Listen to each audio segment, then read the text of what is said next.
turma, sejam muito bem-vindos à nossa aula. Hoje iremos iniciar o estudo da nossa última unidade, da disciplina Metodologia Científica. E na unidade 3, trabalharemos sobre a comunicação e a normalização científica. Desde já, eu desejo a todos uma boa aula e um excelente proveito.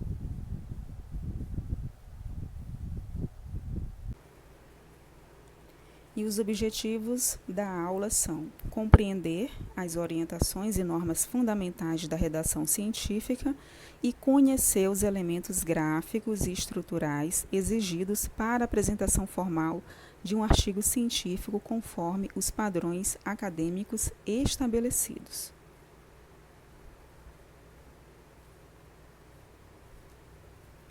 E nesse primeiro momento, nós vamos falar um pouco sobre as principais orientações e normatizações existentes para a redação de textos acadêmicos. Bom, então eu começo a aula fazendo as seguintes perguntas para vocês. Por que vocês acham que é necessário normalizar os nossos textos acadêmicos? Por que eles precisam apresentar aí uma estrutura padronizada?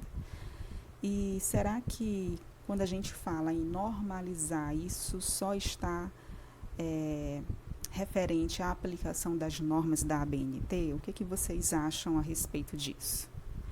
Bem, é muito comum, dentro da academia, muitas pessoas associarem que a normalização e a normatização de trabalhos acadêmicos estão relacionados apenas a aplicação das normas da ABNT. E não é bem assim, tá?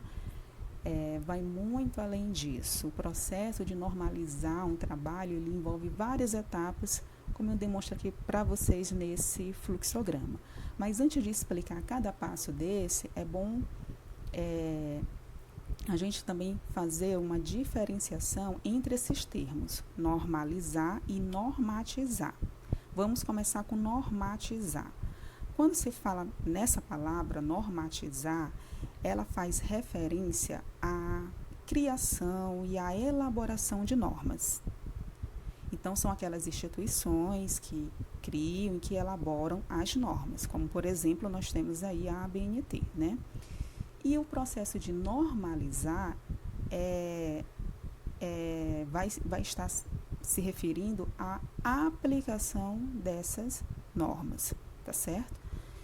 E aí, quando a gente normaliza um texto acadêmico, um trabalho acadêmico, por exemplo, os seguintes passos necessários eu demonstro aqui para vocês, tá? Um resumo desses passos. Então, tudo começa com o planejamento do texto. O que eu quero comunicar? O que eu estou escrevendo? Eu estou escrevendo um texto técnico ou um texto mais acadêmico, por exemplo, uma tese, uma dissertação ou até mesmo o próprio TCC, Então, tudo começa a partir do planejamento do texto. Em seguida, vem a estrutura e a organização. Quais serão as partes que vão compor esse texto, e de que forma eu vou organizá-las. E aí vem a linguagem e o estilo, por se tratar de um texto mais acadêmico, mais científico, é necessário o uso da linguagem científica nesse texto, tá? Então, precisa ter uma linguagem mais formal, mais técnica, mais objetiva. E aí vem o passo da normatização técnica. Aqui é o conhecimento de quais normas existentes eu vou utilizar. É uma norma nacional, é uma norma internacional, para poder organizar e estruturar esse trabalho. Lembrando que também nesse passo é importante ver as normas também do próprio idioma em que esse texto vai ser redigido. E aí vem a escrita científica, começando aí o processo da comunicação. Nessa etapa é muito importante também que essa comunicação, que esse texto ele apresente uma consistência lógica, ou seja, uma coerência aí entre as ideias que serão apresentadas, entre os argumentos. Então, aqui entra mais essa parte conceitual, do estudo. E aí vem a ética na escrita científica, que é um momento também muito importante, que que diz respeito aí à questão dos direitos autorais. Então, respeitar os direitos autorais, citando todas as fontes utilizadas, né, para evitar aí plágios. E, por fim, a revisão e a reescrita desse texto. Então, o autor ele vai precisar fazer uma revisão geral, desde o início até o fim, para ver se ele contemplou todos os critérios e se houver a necessidade de reescrever determinados pontos desse texto, ele vai novamente passar por esse processo, né, de reescrita até se chegar numa versão final aí, normalizada.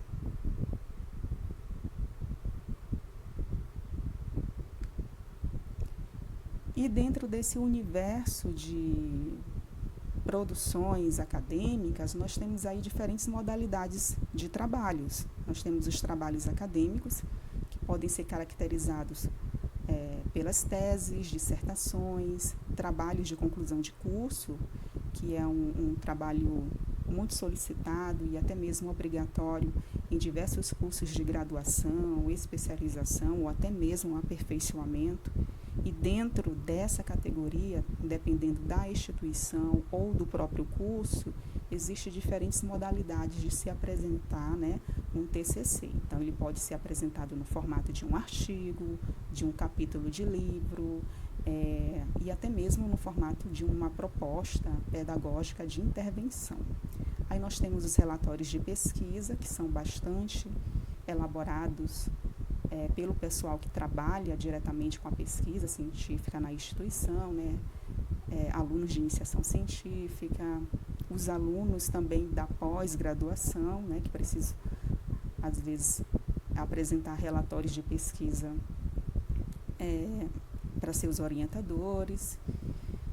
E nós temos também o universo das publicações científicas. Aqui nós temos diferentes tipos de modalidades de artigos científicos. Então, eu mostro aqui para vocês alguns exemplos que abrangem aí essa parte das publicações científicas, tá? Então, nós temos os artigos originais, também chamados de artigo de pesquisa, relato de caso, relato de experiência, comunicação breve, ensaios, resenhas e as diferentes modalidades aí de artigo de revisão.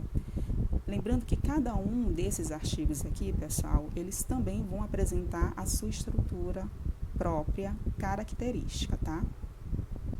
E a redação científica? A redação científica, ela é uma forma de comunicação escrita bastante utilizada aí para divulgar, né, resultados de pesquisas, estudos e até mesmo reflexões acadêmicas.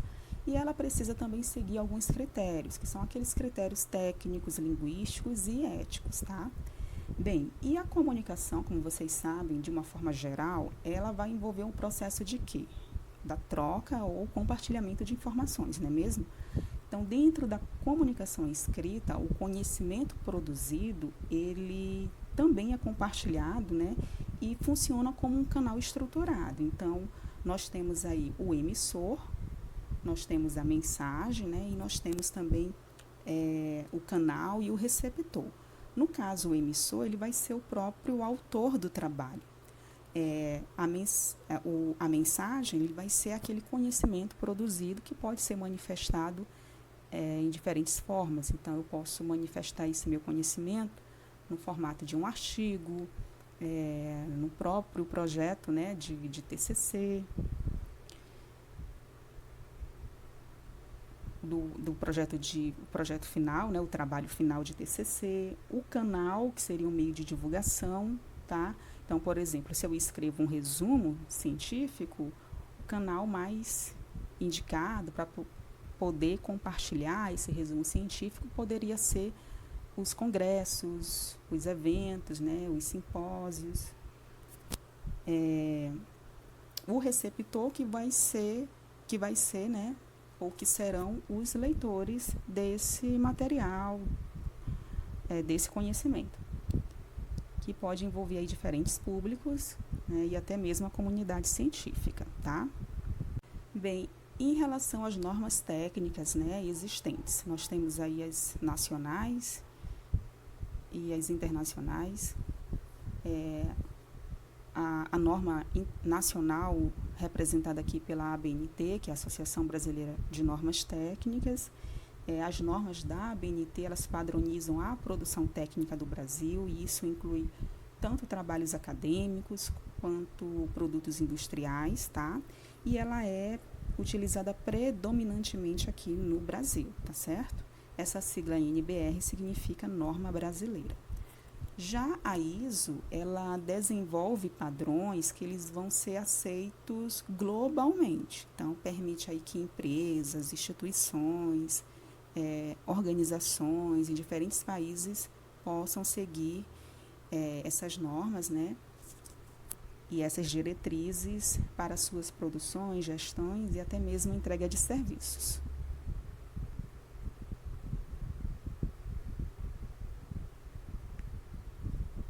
E temos também as normas institucionais locais, que são aquelas normas elaboradas pelas universidades, pelos institutos de ensino, para orientar, né, e auxiliar o corpo docente e o corpo discente na normalização da produção acadêmica desenvolvida aí nesses locais. Então, no IFMA, existe o Manual de Normalização de Trabalhos Acadêmicos, que é mais voltado para o público da graduação, né? Porém, esse material ele também pode ser aproveitado pelo público da pós-graduação, tá? Então, o pessoal da pós-graduação apenas também deve observar quais são as diretrizes estabelecidas em seus respectivos cursos, no que diz respeito aí aos critérios exigidos para a normalização de trabalhos acadêmicos oriundos, né, desses cursos.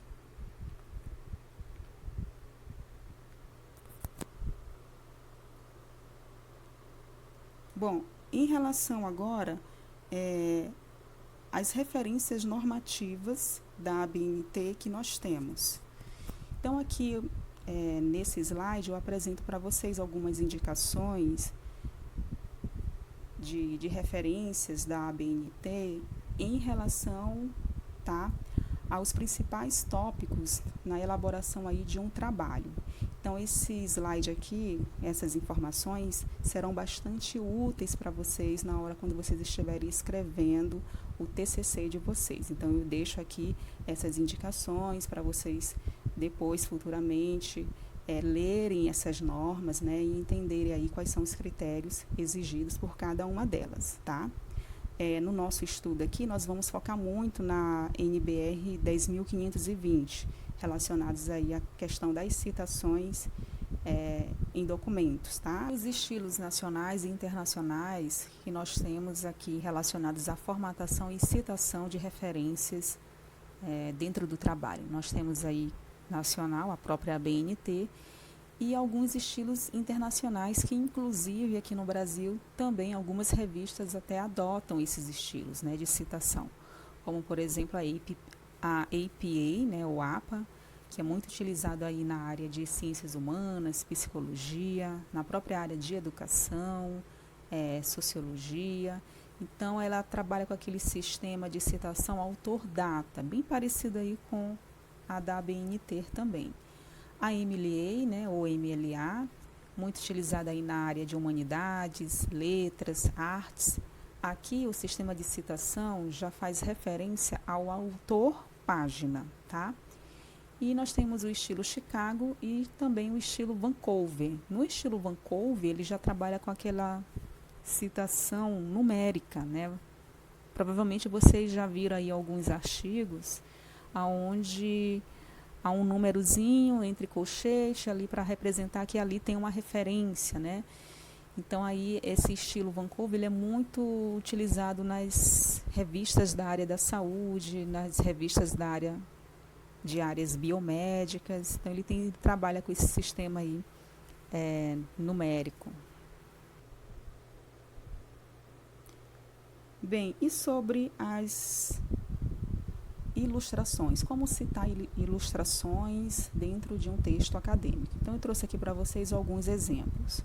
Então, de acordo com a ABNT, todos esses modelos aí que vocês estão observando, né, desenhos, esquemas, fluxogramas, fotografias, né? Mapas, gráficos, organogramas, quadros, imagens, tudo isso vai estar dentro da categoria de ilustrações. E aí o que a ABNT ela recomenda? Que as ilustrações elas precisam apresentar aí, primeiramente, uma qualidade visual eficiente, né, gente? Então o eleitor ele precisa olhar aquela imagem, aquela figura e perceber ali, né, as suas características. E aí essa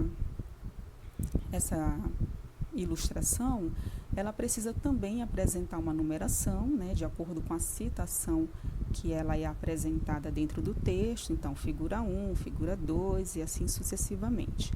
Precisa apresentar também um título, então essa informação, tanto da numeração da ilustração quanto do título, fica na parte superior e embaixo você precisa inserir a fonte, tá? Então, se é uma imagem retirada de um outro trabalho, você precisa citar a fonte deste trabalho, a fonte consultada, tá certo?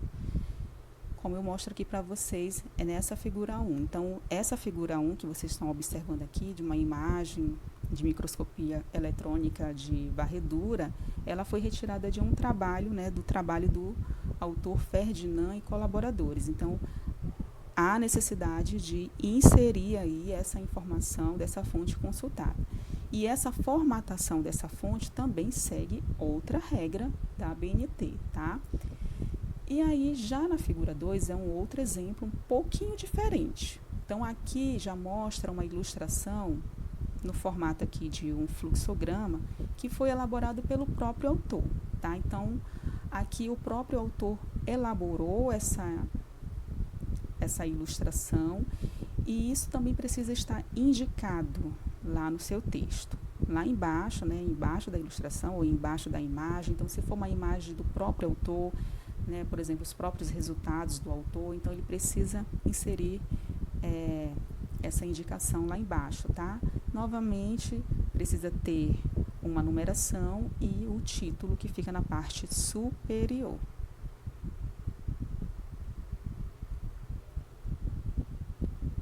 Aqui é a continuação também, né, mostrando agora outros exemplos relacionados aqui dentro dessa categoria. Então, como vocês podem observar aqui, nós temos um gráfico e nós temos um quadro.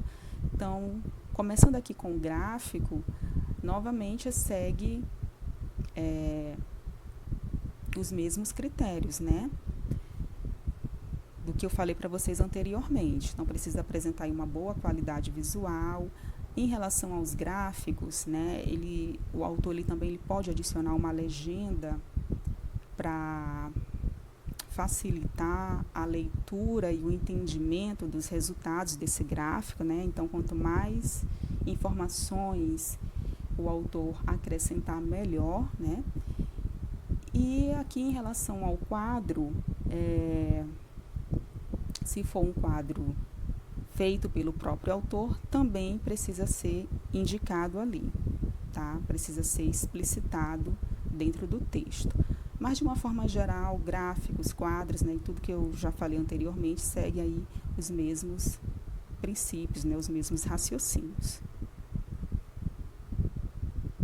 Aqui, em relação às tabelas, né, a ABNT ela orienta utilizar as normas de apresentação tabular do Instituto Brasileiro de Geografia e Estatística, o IBGE, tá?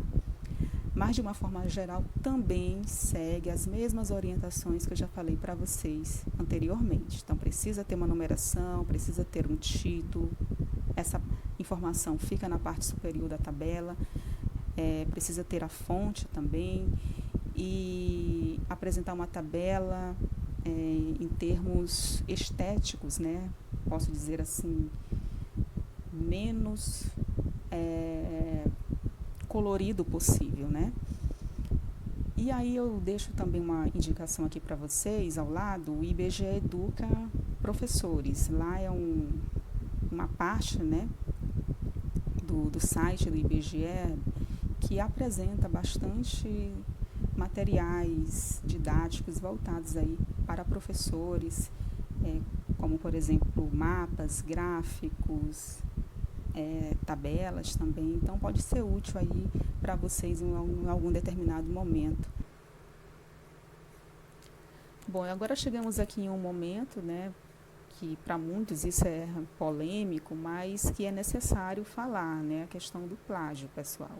Então eu deixo aqui novamente para vocês algumas indicações de softwares bastante úteis para detectar plágios em trabalhos acadêmicos. Então, deixo aqui para vocês esse slide mostrando as indicações desses principais softwares, tá certo? E é sempre bom passar o texto depois da etapa de normalização, né, que a gente viu lá no início, depois da etapa de revisão, passar por um desses programas aí ajuda muito vocês, tá? É muito importante também. Bem, e agora, né, vamos falar um pouco da forma de apresentação gráfica de um artigo científico. Então, eu vou mostrar aqui para vocês, basicamente, a estrutura de um artigo científico segundo aí a ABNT.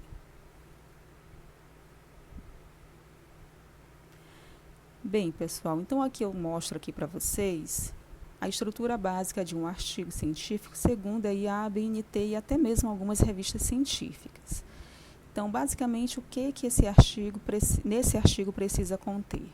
Precisa ter um título, né, os autores e as afiliações, um resumo e palavras-chave, né, a tradução também desse resumo e palavras-chave de acordo com o idioma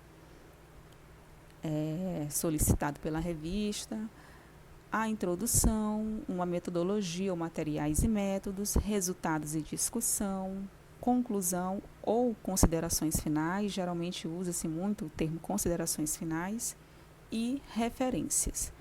Bem, aqui é só a estrutura básica de um artigo científico, tá? Lembrando que lá, quando a gente viu lá no primeiro slide, as diversas modalidades de publicações científicas, né? Cada um desses artigos lá, eles vão apresentar uma estrutura diferente. Pode ser que alguns artigos lá não contemplem todos esses tópicos aqui. Mas isso vai depender muito também das normas de publicação das revistas. Então, o autor ele está escrevendo um artigo, antes de ele escrever um artigo, é muito importante que ele escolha com antecedência qual revista ele quer submeter aquele artigo, para dessa forma ele poder ter, né, conhecimento aí quais são as normas de publicações, as diretrizes que essa revista, no caso do autor, que o autor for encaminhar, quais são as normas que ela solicita, né, dos autores. Então, aqui é só algo bem geral para vocês, mostrando aí um pouquinho, falando da estrutura básica aí, os elementos que compõem a estrutura básica de um artigo científico.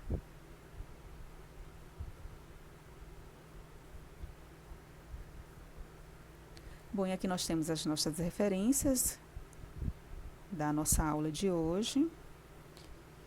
E por aqui eu encerro mais uma aula, né, a primeira parte, e convido vocês agora a assistirem a segunda parte, continuação desta aula, onde nós vamos abordar outros tópicos, outras temáticas. Até lá!